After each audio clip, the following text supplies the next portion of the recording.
Nas profundezas da selva da Guiana, um nome ecoa com o peso de uma tragédia inimaginável: Jonestown. Em 18 de novembro de 1978, mais de 900 pessoas, incluindo mais de 300 crianças, morreram em um evento que chocou o mundo. O líder, Jim Jones, pregava igualdade social e salvação espiritual, atraindo milhares para o Templo dos Povos. Mas o sonho utópico de Jonestown se transformaria em um pesadelo mortal. O que começou como uma comunidade promissora se tornou sinônimo de fanatismo religioso e manipulação psicológica. Para entender a tragédia de Jonestown, devemos primeiro entender o homem no centro de tudo. James Warren Jones, mais conhecido como Jim Jones. Nascido em 1931 em Indiana, Jones era uma figura complexa e contraditória. Desde tenra idade, ele demonstrou um fascínio pelo fervor religioso e poder de persuasão. Na década de 1950, Jones se tornou pastor, estabelecendo sua própria igreja em Indianápolis. Jones pregava uma mensagem de igualdade racial e justiça social, atraindo seguidores diversos em uma época de grande agitação social, similar ao Brasil na época da ditadura militar. Ele era um orador carismático, capaz de cativar multidões com sua retórica apaixonada e promessas de um futuro melhor, como um verdadeiro João de Deus. No entanto, por trás do carisma, espreitava um lado mais sombrio. Jones era obcecado por poder e controle, usando táticas de manipulação e coerção para manter seus seguidores na linha. Ele se autoproclamou um Messias, exigindo lealdade e obediência absolutas. Buscando escapar das críticas da mídia, Jones mudou seus seguidores para um assentamento remoto na Guiana Jonestown. Apresentado como um paraíso socialista, Jonestown prometia uma vida livre de racismo e pobreza.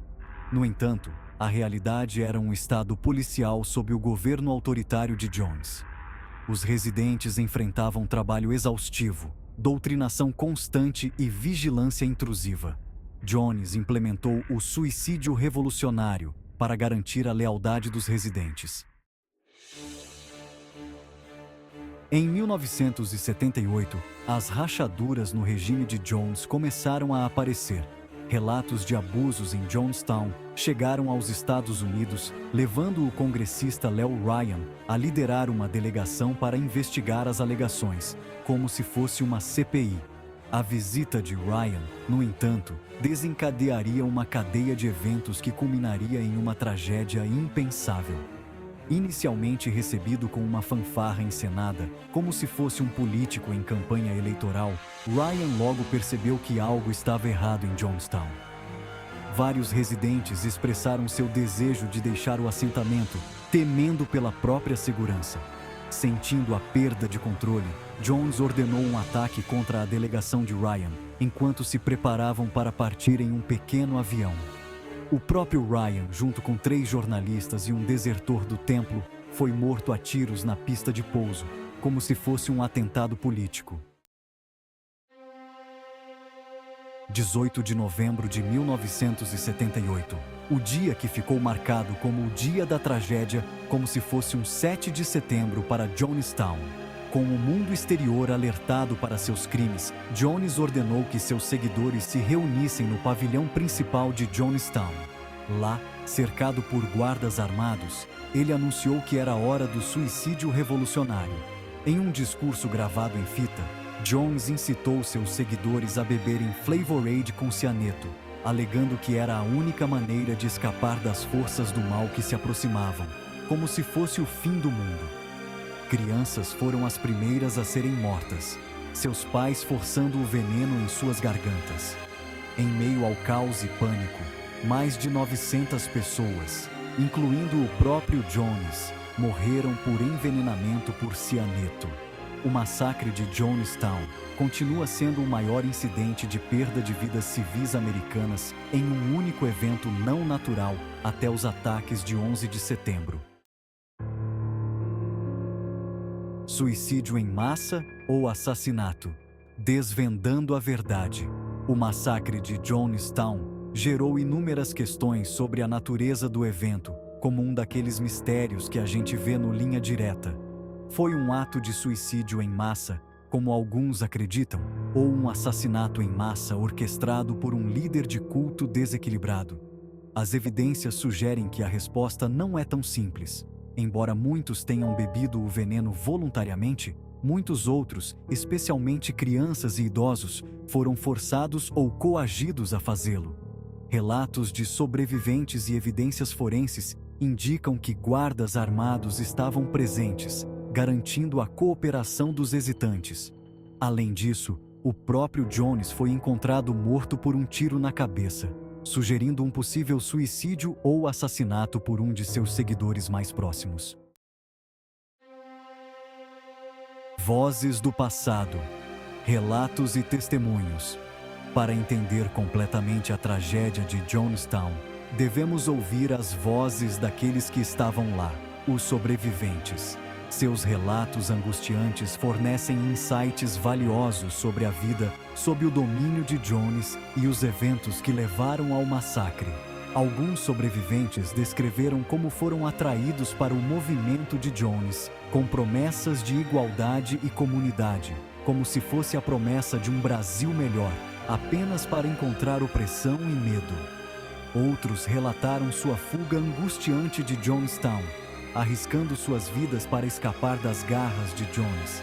Seus testemunhos pintam um quadro vívido do controle psicológico e físico que Jones exercia sobre seus seguidores, bem como da coragem extraordinária daqueles que ousaram se opor a ele. Jonestown e a cultura popular. Legado de um massacre. O massacre de Jonestown deixou uma marca indelével na psique americana, tornando-se sinônimo de fanatismo religioso e os perigos dos cultos, como se fosse um Carandiru da fé. O evento inspirou inúmeros livros, filmes e documentários, cada um tentando entender os fatores complexos que levaram à tragédia. Embora algumas representações tenham sido criticadas por explorar a tragédia, outras buscaram fornecer uma análise mais matizada dos eventos, destacando as histórias individuais daqueles que perderam suas vidas e aqueles que ficaram para trás. O legado de Jonestown continua a servir como um conto de advertência sobre os perigos do carisma desenfreado, manipulação psicológica e a importância do pensamento crítico. Lições não aprendidas. O perigo dos cultos. Mais de 4 décadas após o massacre de Jonestown, a ameaça de cultos e líderes carismáticos permanece uma preocupação premente, como vemos com a proliferação de seitas e gurus. Da seita japonesa, Aum Shinrikyo, responsável pelo ataque com gás sarin no metrô de Tóquio em 1995, ao culto Heaven's Gate, que cometeu suicídio em massa em 1997, a história está repleta de exemplos de grupos que usam táticas de coerção e controle para explorar seus seguidores.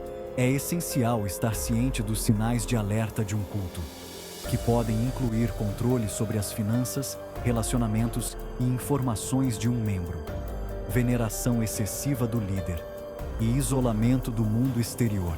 A educação e a conscientização são cruciais para prevenir tragédias como Jonestown de acontecerem novamente. Conclusão. Recordando Jonestown, honrando as vítimas. O massacre de Jonestown serve como um lembrete assustador da fragilidade da natureza humana e do poder de persuasão. É uma história de fé equivocada, ambição implacável e o custo humano do fanatismo. Ao refletirmos sobre este evento trágico, devemos nos esforçar para aprender com os erros do passado e trabalhar para criar um mundo onde tais horrores nunca mais aconteçam. Devemos honrar a memória daqueles que perderam suas vidas em Jonestown, buscando justiça para as vítimas e trabalhando para prevenir futuras tragédias. Devemos nos lembrar de que por trás de cada manchete chocante e história de horror, existem indivíduos reais com suas próprias esperanças, sonhos e histórias para contar. Ao lembrarmos de suas histórias, podemos trabalhar para criar um mundo mais compassivo e justo, onde a dignidade humana e os direitos sejam protegidos para todos.